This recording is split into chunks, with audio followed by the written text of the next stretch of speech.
Hey guys, Daniel right here. So, 2016, it's finally here. Since it's the new year, thought we'd go back to 2015 and I'd give you guys my top 10 movies of 2015. I'm going to go through 1 through 5 quick in more detail, whilst 10 through 6 I will be going through more quickly.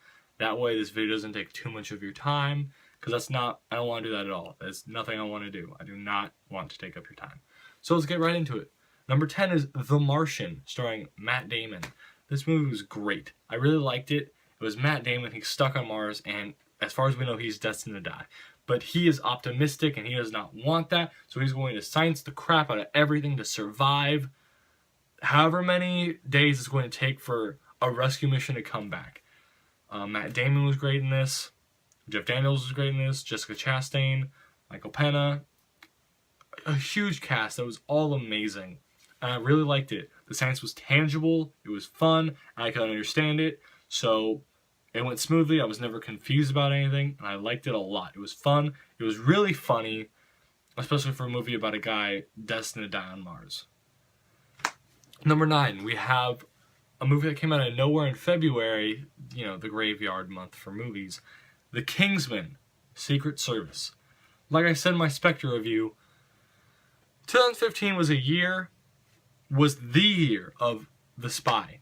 We had many spy movies, each distinctly different from one another, and this one is probably the most distinct spy movie of all time. It is a great action comedy. Colin Firth is in it. They get him. Samuel Jackson plays the bad guy, and he's a lisp.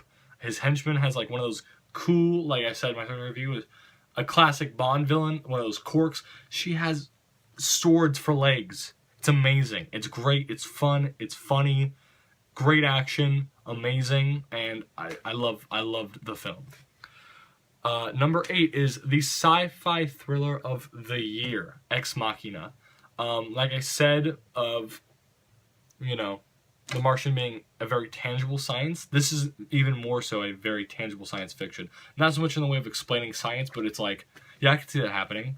And it's essentially an AI is built, and it can think like a human. And it has its own body, and now that it knows it's better than a human, what could it possibly do? What does it want? Let's find out. This was a pretty small budget film. I've heard it only had about $1 million budget. Oscar Isaac is in it. If you liked him as Poe in Star Wars, I'd say go and see this movie, and go see his other film, A Most Violent Year. He's a very dedicated actor. He looks very distinct in every single one of his films. He doesn't play the same guy at all, and I really like that about this movie. First-time director, guy who also wrote it, beautifully shot, a small film. Like, there's like 4 people in this entire movie, but it's amazing and it's very intriguing. Number 7, Man from U.N.C.L.E. Like I said, Year of the Spy. A great, classy throwback to Sean Connery Bond era, just smooth, charming, classy spies. Russia and America team up to stop this villain. We get clever dialogue, a great soundtrack, and great action, all directed by Guy Ritchie. I loved it. Favorite spy film of the year. Number 6, a smaller film that I reviewed, Sicario. In Mexico, it means hitman. Sicario, 2 stories. Emily Blunt's character and the story of the hitman. It basically talks about the relationship between the U.S. and Mexico and the drug smuggling that goes in between the borders on the line. It is small, it's claustrophobic, but high with intensity is what I was going to say. Extremely high with intensity. Gives you that kind of like Hurt Locker American Sniper, just like that high-end military tension, and really gets inside people's heads and shows you what's going on inside. Heart pounding. My heart was thumping. I want to know what's going on next. The 2 stories are on screen perfectly. They cross paths every once in a while, but I never felt like I wanted more than the other's story. And that's was great. Is it just the chemistry of all these stories was great together. Number 5, we have Star Wars The Force Awakens.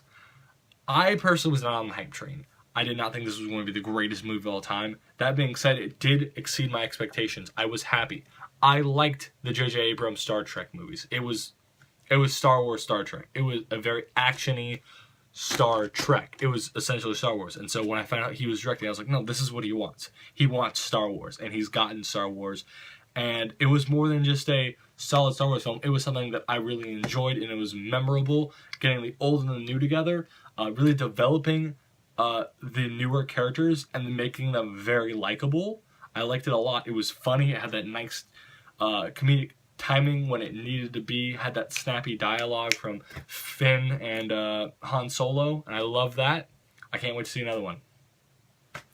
Okay, number 4, an amazing biopic, the first of its kind, a huge Hollywood blockbuster about a rap group. That's right, Straight Outta Compton. Like I was saying in Sicario, there's multiple stories, and they all kind of cross path. It goes through 3 of the 5 members of NWA in extreme detail: Dr. Dre, Eazy-E, and Ice Cube, along with the others, but those are the main 3 in that. And each part of the movie has, it focuses more on that rapper specifically than some of the others. And I never felt like I wanted more of one. I felt like they all got a great amount of time on screen. And it was emotional. It was funny. It got dark as well. And it really got me to like a group that I had already loved. Number 3. Hateful Eight. Tarantino film. I thought it was going to be Reservoir Dogs, and that's exactly what I got. I got Reservoir Dogs in the West.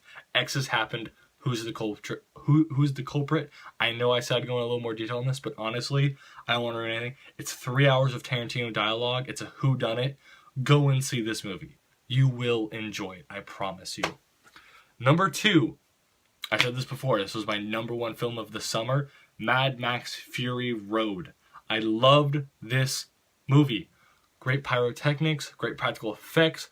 It really punched in the gut of the CGI action genre that we have now and brought it back. Simple plot, great characters, and an amazing backstory. They should make a movie about the making of this movie. It has so much history behind it. I can't wait for another one. And Tom Hardy, thank you for picking up the torch, man. You did justice to Mad Max. Finally, number 1, another biopic. Love and Mercy, Brian Wilson / Beach Boys biopic. I like the Beach Boys, and this was another film, like I said, for Straight Outta Compton, but even more so than Straight Outta Compton, it did this thing, which is, it got me to like this band that I thought I already liked, and it got me to love it.